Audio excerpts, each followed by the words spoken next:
A toast, my daughter-in-law, Brittany Wallace, declared, raising her wine glass with that familiar fake smile I knew so well. To the mother-in-law who pays the bills but will never be a real mother. Her words sliced through the air, sharp as knives. The silence that followed was so thick you could cut it with scissors. My son, Ethan Wallace, looked down, embarrassed, as the other guests exchanged awkward glances. I remained perfectly still, my napkin folded neatly on my lap, watching Brittany sip her wine as if she'd just delivered the funniest joke in the world. 15 years. 15 long years I had spent supporting this family, paying every bill, every whim, every emergency they could conjure. And there she was, humiliating me in front of everyone as if I were a stranger begging for a meal. I took a deep breath. Without a word, I pulled a golden key from my purse. I placed it gently in the center of the table, next to the paper I had prepared that very morning. The metal clinked against the wood, a sound that echoed with freedom. Ethan saw the key, read the note attached to it, and his face transformed from shame to pure terror. His cheeks went as pale as unlit candle wax. "Mom," he stammered, his voice cracking. "Tell me you didn't do that." But I was already on my feet. My black dress swayed softly as I walked towards the door, leaving behind 15 years of humiliation disguised as familial generosity. Every step I took resonated like a declaration of independence on the hardwood floor. It was the key to their house, the house I had bought, the house that was in my name. And the note I had left was simple, direct, no beating around the bush. "You have 30 days to vacate. The legal papers will arrive tomorrow." Rosalia. I remembered arriving at that house 2 decades ago. I was a 49-year-old widow, heartbroken, but with strong hands. My husband, Robert, had died in an accident, leaving me alone, but with a considerable inheritance and a thriving business. Ethan was barely 24 when he married Brittany, that sweet smiling girl who called me Mom and hugged me every time she needed money. At first, everything seemed natural. The newlyweds needed help getting established. I had the means, they had the dreams. I paid the down payment on their first house, a nice 2-story property with a backyard where I imagined my grandchildren would someday play. Then came the new car, because the used one wasn't safe for a growing family. Then the vacation to Europe because they deserved a delayed honeymoon. After that, the credit cards for emergencies that never seemed to get paid off. Brittany had a special knack for making me feel guilty for having money while they didn't. "It must be nice not to worry about bills," she'd say with a theatrical sigh. "I wish we all could have that peace of mind." And like a fool, I'd open my checkbook once more. For years, I became their personal ATM. Every month, I'd transfer $2,500 for their basic expenses. I paid the mortgage, utilities, car insurance, phone bills, even gym memberships. When their children were born, I paid for the hospital, nannies, clothes, and private schools. I once calculated that I had spent over $400,000 in 15 years supporting them, and not once did I receive a sincere thank you. Only expectations, only demands disguised as urgent needs, only fake smiles followed by outstretched hands. The final straw had been that dinner. Brittany had organized a family gathering, supposedly to celebrate my 69th birthday. But from the moment I arrived, I knew something was off. Her friends were there, people I didn't know, and they all looked at me with that mix of pity and superiority that I loathed. Throughout dinner, Brittany had been making subtle comments about older people clinging too tightly to their children and the importance of each generation having its own space. When they served the cake, it wasn't even my favorite flavor. It was chocolate, which I detest, but which she loves. And then came that toast, that moment when my own daughter-in-law decided to humiliate me in front of strangers, turning me into the pathetic benefactor who would never be a real mother to them. But as I walked to my car that night, something had shifted inside me. I was no longer the vulnerable widow who needed to buy love. I was Rosalia Jenkins, a 69-year-old woman who had built an empire from scratch after losing her husband. It was time to remember who I really was. Upon arriving at my apartment that night, I poured myself a glass of red wine and sat by the large window overlooking the city. The lights flickered like earthly stars, reminding me of all the nights I had spent working to build what I had. My reflection in the glass showed a tired, but not defeated, woman. My green eyes still held the spark that had won my late husband's heart and intimidated more than one business competitor. I remembered the first time Ethan brought Brittany home. She was 22, with long, wavy brown hair, and wore an emerald green dress that enhanced her light eyes. "Mom," my son had said with that nervous smile he made when he wanted something important, "I want to introduce you to the woman I'm going to marry." Brittany had approached me with apparent shyness, hugged me tightly, and whispered, "I hope we can be like mother and daughter." How naive I was to believe those words were sincere. The first few years were like a family honeymoon. Brittany called me every day, told me her plans, asked for advice on home decor, recipes, and how to be a good wife. I was delighted to finally have the daughter I never had. My marriage to Robert had been blessed with Ethan, but I had always dreamed of having a girl to teach my feminine secrets to share those intimate conversations that only happen between mothers and daughters. Brittany filled that void for a while. We went shopping together, had lunch at fancy restaurants, shared spa and manicure afternoons. I paid for everything, of course, but I did it willingly because I believed I was investing in a genuine relationship. When she became pregnant with Caroline, my first granddaughter, I was there for every doctor's appointment, buying baby clothes, preparing the nursery with the most expensive furniture I could find. Caroline was born on a rainy Tuesday in April. When the nurse placed her in my arms for the first time, I felt my heart expand to fill my entire chest. That girl had my same green eyes, my family's upturned nose, and when her tiny fingers closed around my index finger, I knew I would do anything to protect her. But things began to change subtly after Caroline's birth. Brittany no longer called me to chat, but only when she needed money for diapers, formula, or new baby clothes. Invitations to lunch became less frequent, and when they happened, they always ended with her mentioning some small financial emergency that needed my help to resolve. When Caroline turned 2, Thomas, my second grandson, arrived, a beautiful boy with his father's dark hair and a mischievous smile that reminded me of Ethan when he was little.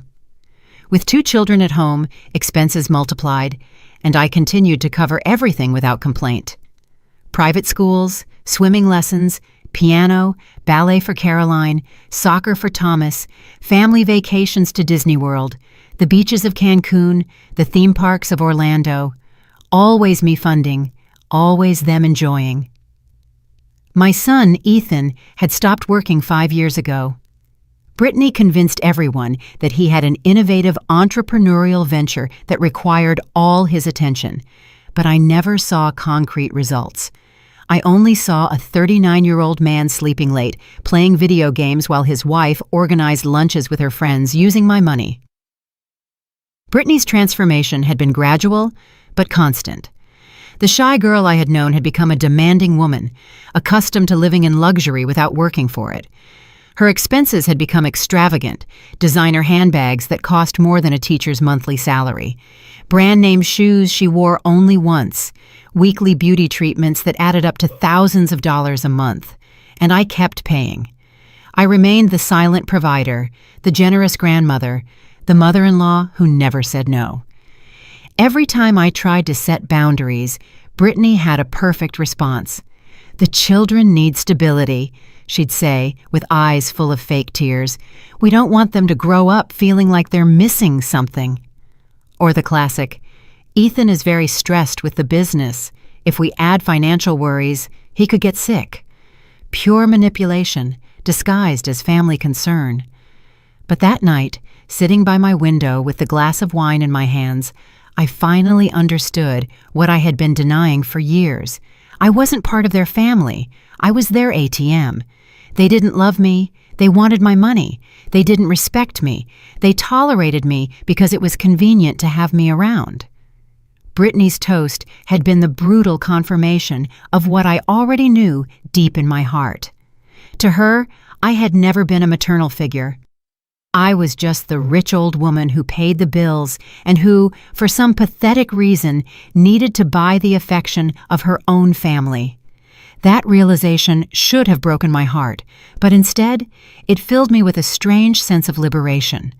For the first time in 15 years, I saw the situation with absolute clarity. I didn't have to continue being the victim of their game. I had the power to change the rules. I got up and went to my desk, where I kept all my important documents. I pulled out the deeds to the house where Ethan and Brittany lived, the credit card statements I religiously paid every month, the receipts for the automatic bank transfers I had set up to cover their expenses. Everything was there, in black and white, evidence of 15 years of wasted generosity. But I also had something else. I had the legal power to stop it all. The house was in my name, the credit cards too. The bank accounts from which the money flowed to support them were exclusively mine. Technically, legally, they owned nothing. They had been living off my generosity, not their rights. And generosity, unlike legal obligations, can be withdrawn at any time. I picked up the phone and dialed my lawyer, Greg Stevens, a meticulous and discreet man who had handled my legal affairs for over a decade. "Greg," I said when he answered, even though it was almost 10 o'clock at night, "I need you to prepare all the eviction documents for the Maple Street property first thing in the morning, and I also want to cancel all authorizations for the use of my subsidiary credit cards." There was a silence on the other end of the line. "Are you sure, Rosalia? It's a big decision." "I've never been more sure of anything in my life," I replied, with a calmness that surprised even myself. At 6 o'clock the next morning, I was already dressed and ready to start the most important day in the last 15 years. I put on my pearl gray suit, the one that always made me feel powerful during business meetings, and swept my hair into an elegant bun. In the mirror, I saw the woman I had been before I became the complacent grandmother. Determined, relentless, master of her own destiny. My first call was to the bank. "Good morning. This is Rosalia Jenkins. I need to immediately cancel all scheduled automatic transfers from my main account." The employee asked me to confirm each transaction, $2,500 monthly for Ethan and Brittany's basic expenses. Canceled. $800 for Brittany's car payment. Canceled. $500 for the children's extracurricular activities. Canceled. $300 for the country club membership. Canceled. "Are you sure you want to cancel all these transfers, Ms. Jenkins?" the employee asked with evident concern. "Completely sure," I replied without hesitation. "And I also want you to cancel all additional credit cards associated with my account, those in the name of Ethan Wallace and Brittany Wallace." I heard the rapid typing of her computer. "Understood. The cards will be blocked immediately. Is there anything else I can help you with?" "Yes. I want to change all my account access passwords and set up alerts for any unauthorized access attempts." After finishing with the bank, I called Greg. He had already started preparing the legal documents I had requested the night before. "The eviction papers will be ready this afternoon," he confirmed. "Under state law, you have to give them 30 days' notice, but since they haven't paid rent or utilities, they are technically living there out of your generosity. That gives us more legal leeway." "Perfect," I replied. "I also want you to review all loans or financial commitments they may have acquired using my name as a reference, if there's anything I need to know immediately." My phone started ringing around 10 o'clock in the morning. It was Ethan. I let it ring until it went to voicemail. Then Brittany called, also going straight to voicemail. After 15 missed calls, I finally decided to answer. "Mom, what's going on?" Ethan yelled into the phone. "Brittany went to the supermarket and her card was rejected. We called the bank and they told us all our accounts have been blocked." "Good morning, Ethan," I replied with a calm that dramatically contrasted with his hysteria. "I hope you slept well in my house." "Your house, Mom? This is our house. We've been living here for 15 years. "A house I bought, that's in my name, and for which you have never paid a single cent," I replied, unflustered. "The eviction documents will arrive this afternoon by messenger. You have 30 days to find somewhere else to live." A silence fell that lasted an eternity. I could hear my son's agitated breathing on the other end of the line. "Mom, please, can we talk? I know Brittany went too far last night, but that doesn't mean you have to do this." Went too far? I repeated, with a bitter laugh. Ethan, your wife humiliated me in front of strangers after I supported your family for 15 years. But that's not what bothers me the most. What bothers me is that you sat there letting it happen. What bothers me is that not once in all these years did you defend me from her derogatory comments. She didn't mean... Yes, she meant exactly what she said. I interrupted him. And you know it. Everyone knows it. For years, I've been treated like the rich, pathetic relative who needs to buy love because she's lonely. But you know what I discovered last night? I'd rather be alone than be surrounded by people who despise me. I hung up before he could respond. Immediately, it started ringing again, but I silenced it. At 2 o'clock in the afternoon, I decided to do something I hadn't done in years. I went alone to lunch at my favorite restaurant, that little French cafe downtown where they serve the best quiche Lorraine in the whole state. I asked for a table by the window. I opened a book I had been waiting to read for months and enjoyed a quiet meal, without having to listen to complaints about money, without having to feign interest in Brittany's manufactured dramas, without having to pretend that her children respected me when they had clearly learned from their parents to see me only as a source of funding. The waiter, a young man named Alex, who had served me for years, approached with curiosity. "Miss Jenkins, I haven't seen you here in a while. How have you been?" "I'm rediscovering myself," I replied with a genuine smile, "and it's amazing how liberating it can be." As I ate, I remembered all the times I had canceled my own plans to accommodate Ethan and Brittany's schedules, how many invitations to social events I had turned down because the family needed me to stay and watch the children, how many trips I had postponed because an emergency always arose that required my immediate financial attention. For example, 3 years ago, I had the opportunity to join a Mediterranean cruise with a group of business friends. It was something I had dreamed of doing for decades, but just before the trip, Brittany had appeared with tears in her eyes, saying that Thomas needed minor surgery and that they didn't have enough health insurance to cover it. Of course, I canceled my vacation and paid the medical expenses. Later, I discovered that the minor surgery had been a simple tonsillectomy that their health insurance would have covered completely. Or last year, when I had finally decided to redecorate my apartment. I had hired an interior designer, chosen new furniture, planned to turn my home into the elegant refuge I had always wanted. But then, Ethan came with an incredible investment opportunity that required $50,000 immediately. As always, I opened my checkbook. The investment opportunity turned out to be a pyramid scheme that lost all the money in 6 months. My furniture remained the same as 10 years ago. It was as if my life had been on pause for a decade and a half, eternally waiting for my family to allow me to live. But that day, sitting in my favorite restaurant, reading my book in peace, I realized that I no longer needed anyone's permission to exist. My phone vibrated with a text message from Brittany. "Rosalia, please, can we talk like adults? The kids don't understand why Grandma is angry. This is affecting them emotionally." Typical of her, using Carolyn and Thomas as emotional shields, making everything about the children when it was really about her parasitic lifestyle. I replied, "The children can visit me whenever they want. You and Ethan have 30 days to move out. It's non-negotiable." Her reply came immediately. "You are a bitter and cruel woman. Ethan was right about you." I read the message and, for the first time in years, burst out laughing in public. People at nearby tables looked at me with curiosity, but I didn't care. There was something deeply liberating about them, finally showing their true colors without disguise or pretense. Ethan was right about me, I murmured to myself.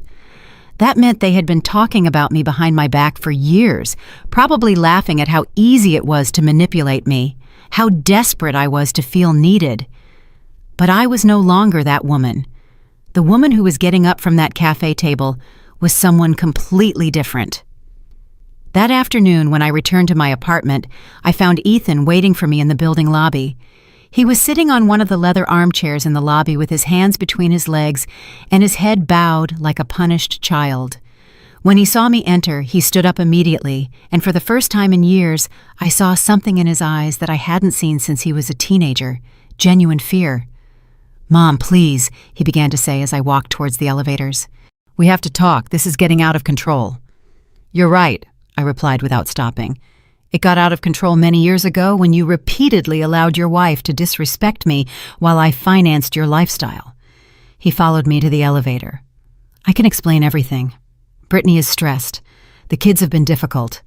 And last night she simply showed me what she really thinks of me. I interrupted him as I pressed the button for the 10th floor. And the saddest part, Ethan, is that you let her do it. Your own son stood by silently while his wife humiliated his mother. The elevator doors opened on my floor, and he followed me down the hall to my door. Mom, please let me in. We can resolve this as a family. I stopped with the key in my hand and turned to look at him. It was strange to see my 39-year-old son pleading like a child. For all these years, I had been so focused on supporting him financially that I had forgotten to teach him to be a responsible man. Family. I repeated the word, as if it were the first time I had heard it. Ethan, when was the last time you came to visit me without needing money? When was the last time you called me just to ask how I was? When was the last time you defended me when Brittany made one of her venomous comments? He opened his mouth to reply, but no sound came out. I could see in his expression that he was desperately searching his memory for an example that contradicted what I had said, but he couldn't find one. Exactly, I continued. You can't remember a single time because it's never happened. To you, I'm not family. I'm an ATM with feelings. And last night, Brittany made it very clear that you don't even respect those feelings. I opened my apartment door and turned to him one last time. The legal documents will arrive this afternoon. Read them carefully. You have exactly 30 days to find another place to live. After that, I'll call the police if necessary. And what if we don't leave? He asked, with a mix of defiance and desperation in his voice. Then you'll discover what it really means to have a mother who doesn't tolerate disrespect, I replied before closing the door. I poured myself a glass of white wine and sat in my favorite armchair from where I could see the entire city spread out before me. My phone kept ringing, but I had put it on silent. Every time it vibrated, I knew it was another desperate attempt by Ethan and Brittany to make me change my mind. Around 6 o'clock in the evening, my doorman called me to inform me that a messenger had arrived with important documents. Leave them at the concierge desk, I told him. I'll pick them up tomorrow. It was strange to feel such absolute tranquility, while knowing that downstairs my son was probably receiving the eviction papers that would change his life forever. That night, for the first time in years, I had a peaceful dinner. I prepared grilled salmon with asparagus. I opened a bottle of wine I had been saving for a special occasion and put on classical music in the background. I didn't have to listen to anyone complain about the food. I didn't have to mediate childish arguments. I didn't have to feign interest in Brittany's manufactured dramas about her social club friends. It was simply me, my food, my music, and my peace.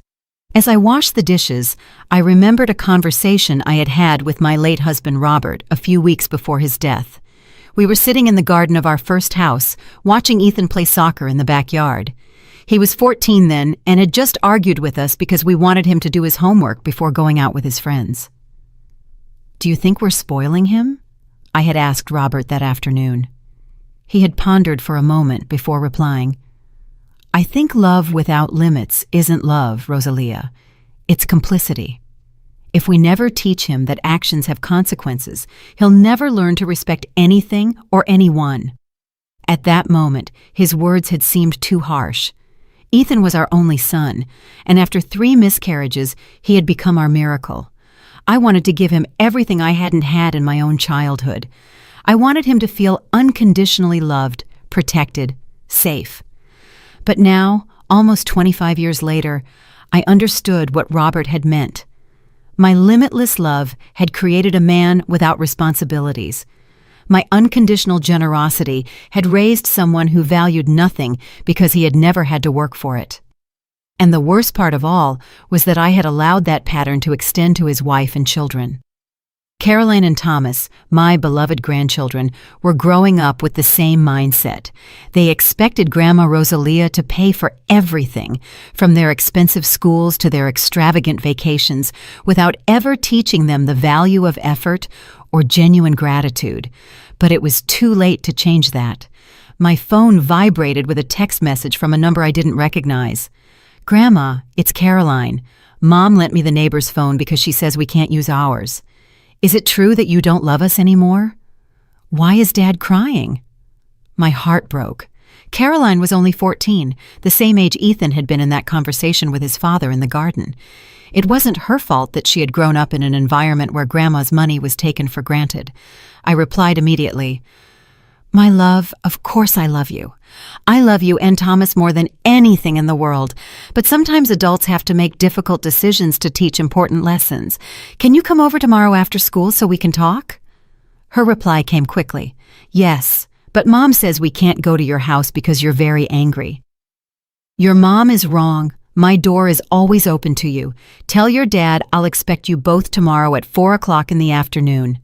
Just you and Thomas. Your mom and dad and I have adult conversations to resolve first, but you two will always be welcome at your grandma's house." After sending that message, I felt calmer. My grandchildren didn't have to pay for their parents' mistakes, but they needed to understand that actions have consequences, and that respect is not optional in family relationships. That night, I slept better than I had in months. I didn't have nightmares about unpaid bills. I didn't wake up worrying about whether Ethan had found a job. I didn't stay awake calculating how much money I would need to transfer next month to keep my family afloat. For the first time in 15 years, I slept like a free woman. The next day, I woke up feeling as if I had emerged from a 15-year coma. The sun streamed through my bedroom windows with an intensity I hadn't noticed in a long time, and for the first time in years, I didn't check my phone immediately upon opening my eyes. I was in no hurry to see how many missed calls or desperate messages I had received during the night. I prepared a full breakfast: scrambled eggs, toast with homemade strawberry jam, freshly ground coffee, and fresh orange juice. I ate slowly, savoring each bite as I read the newspaper in peace. It was incredible how different things tasted when you didn't have to gulp them down quickly between one financial emergency call and another. Around 10 o'clock in the morning, Greg called me to confirm that the documents had been delivered. "Ethan signed for them last night," he informed me. "He also called me 3 times early this morning, but as you told me, I didn't answer.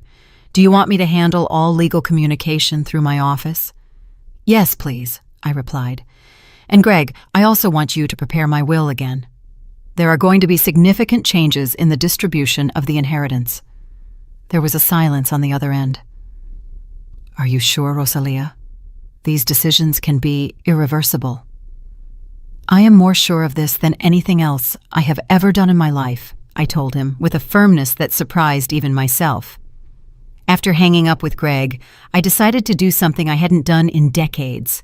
I called my sister Brenda, who lived in Miami, and with whom I had gradually lost contact during the years of intensive parenting of my parasitic family. "Rosalia?" she answered with evident surprise. "My goodness, it's been so long. How are you?" "How are you, Brenda?" I began, and for the first time in years, I could talk about my life without having to pretend that everything was perfect. I told her the whole story, from the early years of generosity to Brittany's humiliating toast, from the bank transfers to the eviction documents. My sister listened in silence for almost an hour. When I finished, she sighed deeply. "Rosalia, do you know what hurts me most about all this?" she finally asked. "What?" "That all these years, every time I called you, you talked to me as if you were the happiest woman in the world. You told me about family vacations, about the grandchildren's achievements, about how close you were as a family. I even envied you because I thought you had the perfect family, while I, here, single and childless, felt incomplete." Her words hit me like a slap of reality. "I guess I had convinced myself that it was true," I admitted. It was easier to believe I was buying genuine love than to accept that I was being used. "Sister, what you've done isn't cruelty, it's survival, and it was about time." After talking to Brenda, I felt validated in a way I hadn't experienced in years. Someone who had known me since childhood, someone who had nothing to gain or lose from my financial decisions, was telling me that I had done the right thing. At 3:30 in the afternoon, I prepared to receive Caroline and Thomas. I bought their favorite cookies, prepared hot chocolate, and tidied up the living room to make them feel comfortable. Whatever conversation we were going to have, I wanted my grandchildren to know that my love for them had not changed. They arrived precisely at 4 o'clock, accompanied by Ethan, who looked as if he hadn't slept in days. His eyes were red, his clothes wrinkled, and he had that defeated expression I hadn't seen since he was a teenager, and Robert had punished him for breaking a window playing ball at home. "Mom," he began to say, but I stopped him with a gesture. "Ethan, this conversation is with Caroline and Thomas. You can wait for them in the building lobby. They are my grandchildren, and I am their grandmother, and I have the right to speak with them alone, especially after everything that has happened." He wanted to protest, but Caroline, who had always been more mature than her age suggested, placed a hand on his arm. "Dad, it's okay. We need to talk to Grandma." Once Ethan left, I served them cookies and hot chocolate, and we sat in the living room. Caroline, at 14, looked at me with those green eyes so similar to mine, full of confusion and concern. Thomas, 11, seemed more interested in the cookies, but I could tell from his body language that he was also nervous. "Grandma," Caroline began, "is it true that you're taking away our house? Mom has been crying all day, and Dad hasn't left his room." I took a moment to choose the right words. These children deserved honesty, but they also deserved the information to be presented in a way they could understand. "Caroline, Thomas, do you know where the money comes from that pays for your house, your school, your vacations, your clothes?" Thomas shrugged. "From Mom and Dad, I guess." "No, my love, it comes from me. For 15 years, I have paid for everything in your house. The house is in my name. The bills are paid by me. Even the food you eat every day is bought by me with my money." Caroline looked at me with wide eyes. "Seriously? Dad doesn't work?" "Your dad says he has a business, but that business has never produced enough money to support the family. And your mom doesn't work either." "But then why do they always say they don't have money for things we want?" Thomas asked with genuine confusion. "Because it's easier to say there's no money than to explain that the money isn't theirs. It's mine." Caroline, who had always been the more intuitive of the two, began to connect the dots. "That's why whenever we want something expensive, Mom says, 'Ask Grandma,' or 'See if Grandma can help us.'" "Exactly. But Grandma," Caroline continued, "if you pay for everything, why does Mom always talk as if we're asking you for favors?" That question broke my heart because it showed that my 14-year-old granddaughter had already begun to notice the toxic dynamics in her home. "Because your mom doesn't want you to know the truth. It's easier for you to think that I'm the generous grandma who helps out once in a while, instead of admitting that you live completely off my money." Thomas stopped chewing his cookie. "Does that mean we're poor?" "It means that your parents have chosen not to work because they know I'm going to pay for everything, but that situation ended last night." "What happened last night?" Caroline asked. I explained in age-appropriate words what had happened during dinner. I told them about Brittany's toast, how I had felt humiliated after years of supporting them, and about my decision to finally set boundaries. "So, we have to move?" Thomas asked in a small voice. "Your parents have to find a way to support themselves, and you." "Yes, but that doesn't mean you're going to disappear from my life. You are my grandchildren, and I love you more than anything in the world." "But you're not going to help us with money anymore?" Caroline asked. "I'm going to help you in different ways. I'm going to make sure you have what you really need, but I'm no longer going to pay for the luxurious lifestyle your parents have become accustomed to. And I'm going to do something more important. I'm going to teach you the value of work and respect." Caroline nodded slowly. "I think I understand. Mom says mean things about you sometimes, and I've always felt uncomfortable, but never knew why." "What kind of things does she say?" "She says you're controlling, that you use your money to manipulate us, that you like us to depend on you because you don't have a life of your own." The pain of hearing those words from my granddaughter's mouth was indescribable, but it was also liberating. I finally had confirmation of what I had suspected for years. "Caroline Thomas," I said after processing what my granddaughter had just revealed, "I want you to understand something very important. What I am doing is not to hurt you. It's to teach you something your parents have never shown you. That respect is not negotiable, and that true love cannot be bought." Thomas, who had been playing with his cookie crumbs, looked at me with those dark eyes so similar to Ethan's when he was a child. "But where are we going to live, Grandma?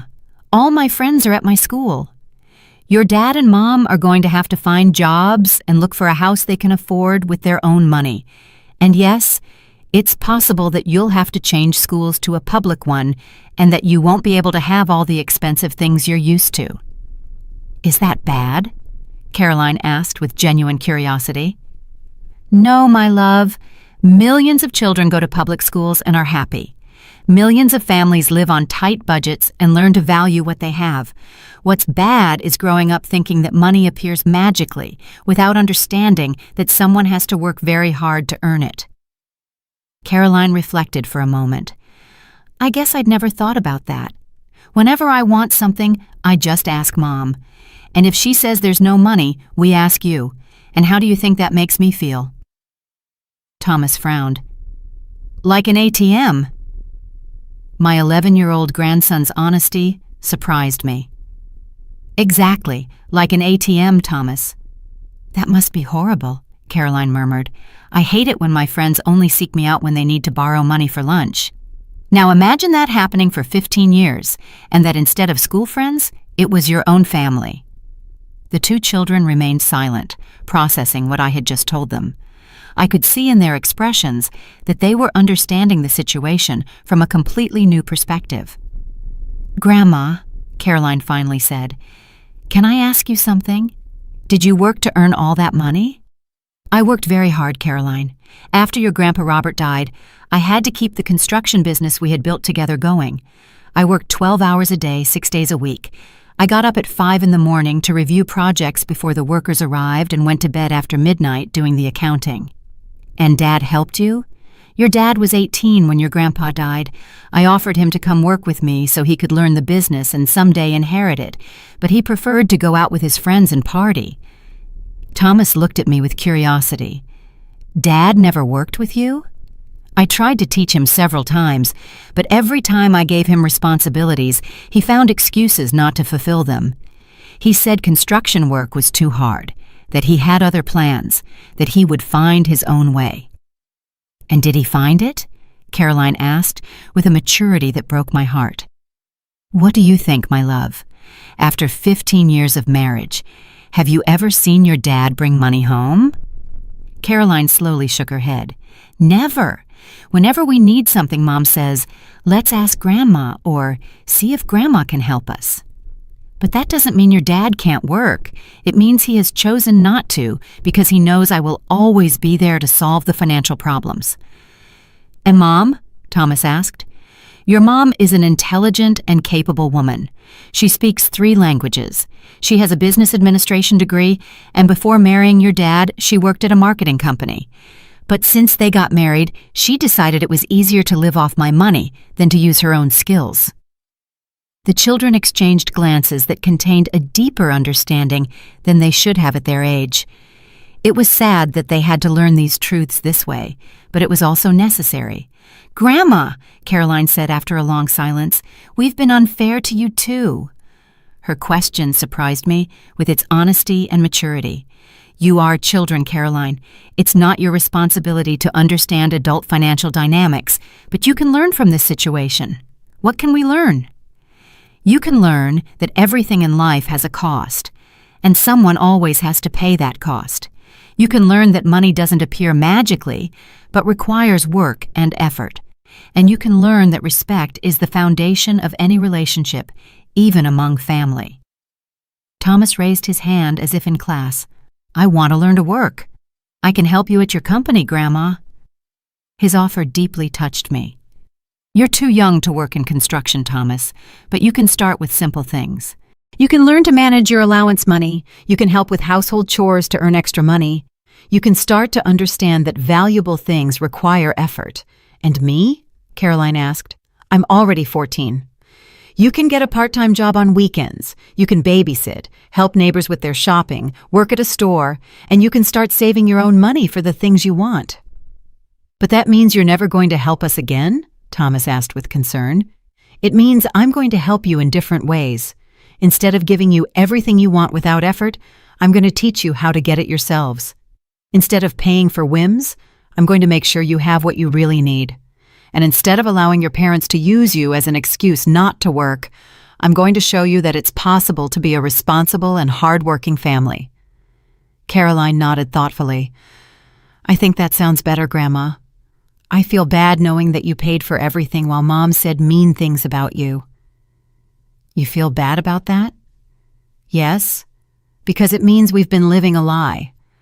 Mom always told us we were a prosperous family, that Dad had a successful business, that we were lucky, but in reality, it was all your money. And how does that make you feel to know that? Ashamed, Caroline admitted, and also angry because if I had known the truth, I would have been more grateful to you. I would have said thank you every time you paid for something, instead of taking it for granted. Thomas nodded vigorously. Yes, like when we went to Disney World last year. Mom told us she had saved money for a long time for that trip, but in reality you paid for everything, right? I paid for the flight, the hotel, the park tickets, the food, the souvenirs, everything. It was $8,000 in total. $8,000! Thomas exclaimed. That's a lot of money. Why did Mom lie to us? Because it was easier for you to see her as the generous mom who gave you amazing vacations instead of admitting that she hadn't contributed a single cent to the trip. That's lying, Caroline said with indignation.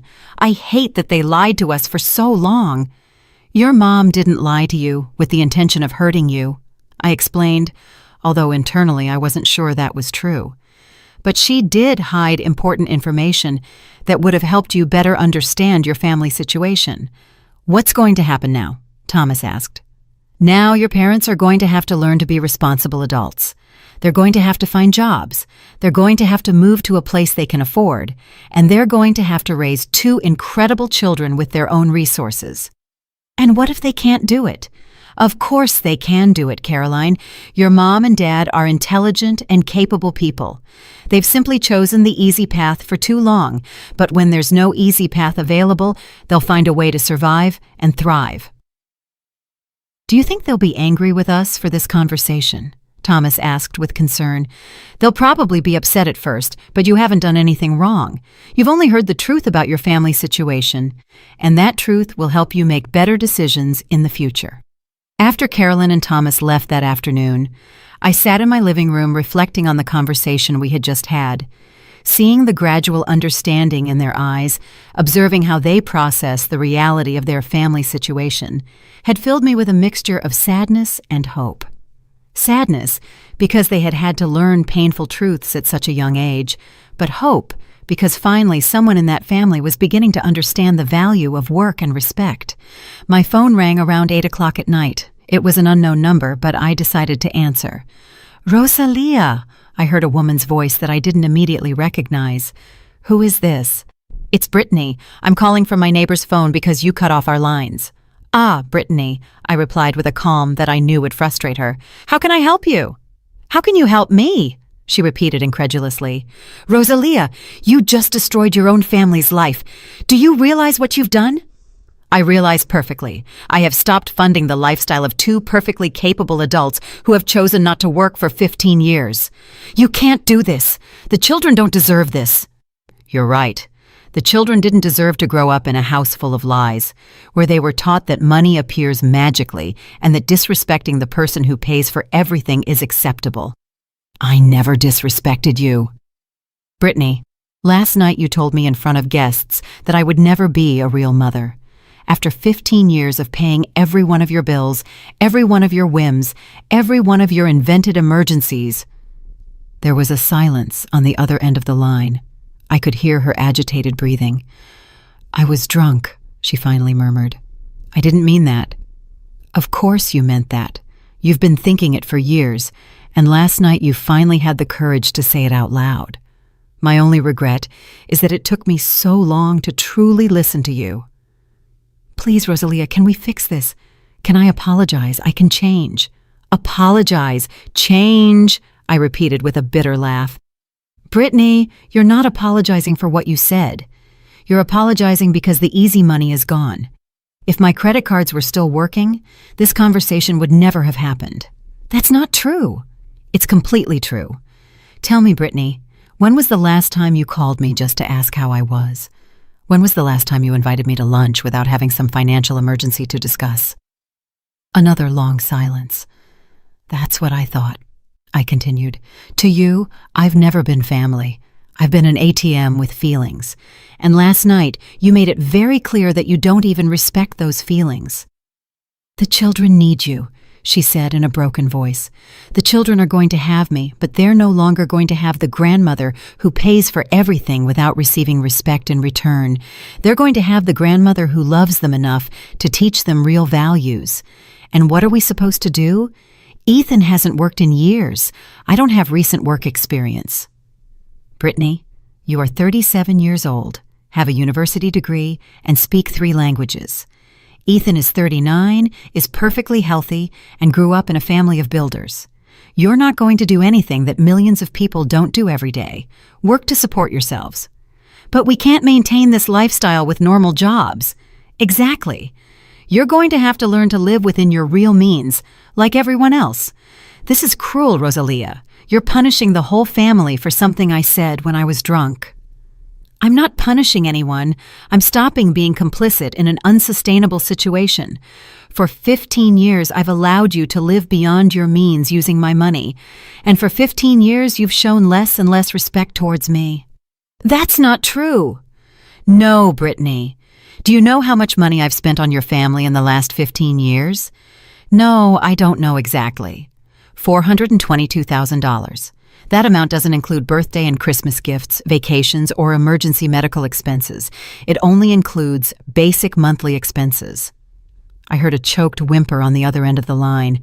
And do you know how many times in those 15 years you've invited me to dinner to thank me? How many times have you organized something special for me, paid for with your own money? You, us.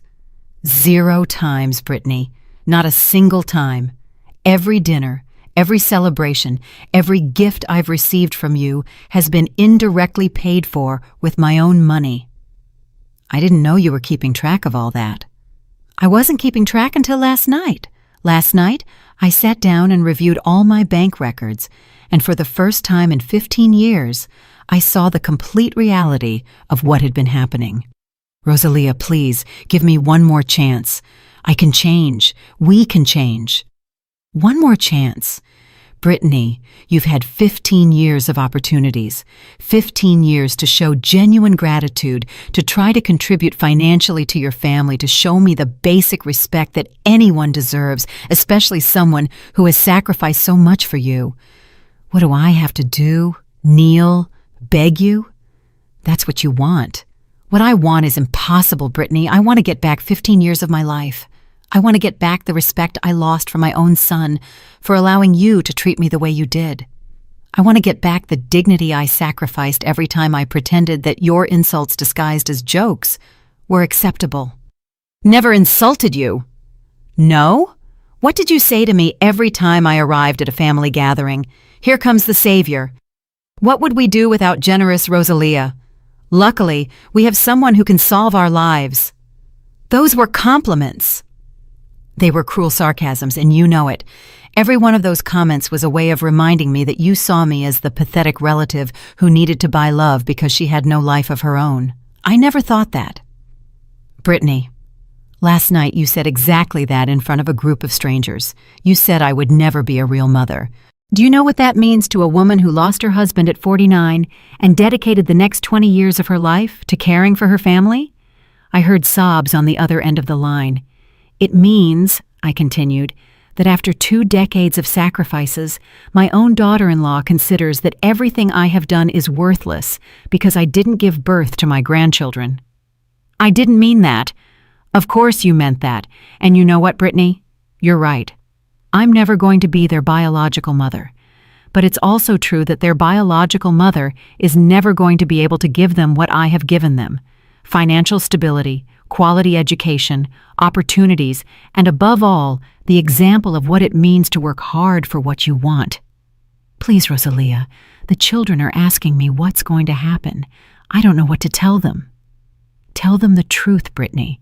For the first time in their lives, tell them the whole truth about their financial situation. Explain that they're going to have to move because you never paid for the house they live in. Explain that they're going to have to change their lifestyle because you never worked to maintain it. That's going to traumatize them. Do you know what really traumatizes children? Growing up in a house full of lies? Growing up thinking that money appears magically? Growing up without understanding the value of work and effort?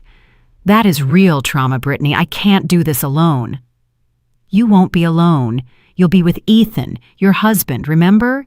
That man you married for better or for worse. It's time for you to discover what for worse really means. After hanging up with Brittany, I poured myself a glass of wine and sat on my terrace contemplating the city that spread out before me. The lights began to come on as the sun set, and for the first time in years, that view didn't remind me of the responsibilities I had to carry the next day. There were no other people's bills waiting for me, no invented emergencies to solve, no desperate calls to answer. It was simply beautiful. My phone vibrated with a message from Caroline. "Grandma, I talked to Thomas, and we want you to know that we understand what happened. We also want to ask if we can visit you on Saturday. Alone without Mom and Dad. We want to get to know the real Grandma, not just the one who paid for everything."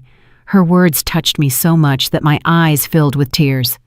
After all the toxicity of the last few days, reading those lines reminded me why what I was doing was worth it. I replied immediately, "Of course, my loves. I'll expect you on Saturday at 10 o'clock in the morning. We'll have breakfast together, and then I'll tell you stories about your Grandpa Robert that you've never heard." That night, I slept deeply for the second consecutive time, something that hadn't happened to me in years. On Friday morning, Greg called me with interesting news. "Rosalia, Ethan came to my office yesterday afternoon. He wants to negotiate the terms of the eviction." "Oh? And what does he propose?" "He's willing to get a job if you give them 6 more months in the house and temporarily reinstate the credit cards." I burst out laughing. "Greg, do you realize what just happened? My 39-year-old son is negotiating getting a job as if he's doing us a favor." "Yes, I realize the irony. What do you want me to tell him?" "Tell him the offer is interesting, but he needs to prove he's serious before I consider any kind of extension." "What kind of proof?" "That he has a confirmed job and has received his first paycheck before the 30 days of eviction are up. If by day 29 he has a real job and can show me a pay stub, I'll consider giving them 30 additional days to get organized, but the credit cards remain canceled indefinitely." "Perfect. I also have other news. I reviewed all the financial commitments they might have acquired using your name as a reference. I found 3 department store credit cards you never knew existed." "What?" "Apparently, Brittany applied for cards at Nordstrom, Macy's, and Saks Fifth Avenue using your financial information as backing. The debts total approximately $50,000. I felt as if I had been slapped. Is that legal?" "Technically, it's fraud, but since they are members of your family and you've been paying all their other bills, it would probably be difficult to prosecute them criminally. However, you can dispute the debts and have the cards canceled immediately." "Do it. And Greg, I want you to investigate if there's anything else we don't know. If they've been using my credit information without my knowledge, I need to know everything." After hanging up with Greg, I sat at my desk to process this new information. Not only had they been living off my generosity for 15 years, they had been committing financial fraud using my identity. The betrayal was even deeper than I had imagined. That afternoon, I decided to do something I hadn't done in decades. I called my old friend Isabel Miller, a woman I had known in college and with whom I had lost contact when I became immersed in the intensive parenting of my parasitic family. "Rosalia?" she answered with evident surprise. "My goodness, how many years has it been? 10? 15? Too many years, Isabel. I've been living in a bubble, and I finally woke up." I told her the whole story, including the most recent discovery about the credit fraud. Isabel listened in silence, occasionally murmuring expressions of disbelief. "Rosalia," she said when I finished, "do you realize that what you've just described to me isn't a dysfunctional family? It's full-blown financial abuse." "Financial abuse?" "Yes. When someone manipulates you emotionally to access your economic resources, when they use your generosity as a tool of control, when they commit fraud using your identity, that's not family love, it's abuse." Her words impacted me because they gave a name to something I had been feeling but hadn't been able to articulate. For 15 years, I hadn't been the generous matriarch of a close-knit family. I had been a victim of systematic financial abuse. "And do you know what's most insidious about financial abuse?" Isabel continued. "That the victim always feels guilty for defending themselves. They make you believe you're selfish for wanting boundaries, that you're cruel for protecting your resources, that you're a bad person for not allowing yourself to be exploited indefinitely." "Is exactly how I felt all week," I admitted. "Sometimes I wonder if I'm being too hard on them." "Rosalia, listen to me closely. A mother who supports her adult son for a year while he looks for a job is being generous. A mother who supports her adult son for 5 years while he finds his way is being complacent. A mother who supports her adult son for 15 years while he lives in luxury without working is being abused." Her words were like a flash of clarity. Finally, someone had put into perspective what had really been happening all these years. "Isabel, can I ask you something?" "Of course." "During all these years that we lost contact, did you ever wonder why I had disappeared from your life?" "Honestly, yes. I used to wonder what had happened to you. Before you were so independent, so sure of yourself. You had plans, ambitions, an active social life, and suddenly, when I tried to invite you to things, you always had some family responsibility to attend to. And what did you think? I thought you had become one of those mothers who completely lose their identity in their children. But now I understand that it wasn't that. You had fallen into an abusive relationship with your own family." That afternoon, for the first time in 15 years, I made social plans that had nothing to do with my family. Isabel invited me to accompany her to an art exhibition the following Friday, and I accepted without having to consult with anyone, without having to worry about whether some family emergency would arise, without having to pretend interest in Brittany's manufactured dramas. On Saturday morning, Caroline and Thomas arrived promptly at 10 o'clock. I greeted them with a full breakfast: pancakes, scrambled eggs, bacon, fresh orange juice, and strawberries with cream. But the most important thing was that for the first time in years, I was able to enjoy a meal with my grandchildren without having to listen to their parents complain about money in the background. "Grandma," Caroline said as she cut her pancakes, "I wanted to tell you something. Last night I heard Mom talking on the phone with her sister, and she was saying that you had gone crazy, that you were being cruel for no reason. And what do you think about that?" "I think Mom doesn't understand what it means to be grateful. Since we talked the other day, Thomas and I have been talking a lot about everything you told us." Thomas nodded vigorously, and we realized that we had never said thank you for anything. "How do you feel realizing that?" "Bad," admitted Carolyn, "but we also decided that we want to change that. We want to learn to be truly grateful, not just when we need something. And we also want to learn to work," Thomas added with enthusiasm. "Caroline told me that she's going to look for a babysitting job, and I want to help the neighbor next door with her groceries." I looked at them both with genuine pride. In a single honest conversation, they had shown more emotional maturity than their parents in 15 years. "You know what?" I told them. "I think you're going to be fine, no matter what happens with your parents." "You think so?" Caroline asked. "I'm sure, because you've learned something your parents never learned. That valuable things require effort, and that respect is earned with actions, not with words." 3 months later, I found myself sitting on the terrace of a small cafe in Florence, Italy, contemplating the Arno River as the afternoon sun painted the ancient buildings with golden hues. In front of me was a perfect cappuccino and a book of poetry I had wanted to read for years. For the first time in decades, my time belonged completely to me. The trip to Europe had been a spontaneous decision. After selling the construction company that Robert and I had built together, I realized that I had more money than I would need for the rest of my life. But more importantly, I had something I hadn't had in years: the freedom to decide how to spend it. My phone vibrated with a message from Caroline. "Grandma, I got my second job. Now I babysit 3 afternoons a week and help at the local bookstore on Saturdays. I've saved $200 this month. Thomas is also working with Mr. Davis mowing lawns. Dad finally got a job at a construction company, and Mom is working part-time at a translation office. It's weird, but I think we're happier now than when we had everything given to us." Her message filled me with deep satisfaction. I had made the right decision, even if it had been the most difficult one of my life. Ethan had called me 2 weeks ago for the first time in 2 months. His voice sounded different, more mature, less childish. "Mom," he had said, "I want you to know that I got a job at Rivera Construction. I started as a basic laborer, but the foreman says I have potential to move up if I work hard."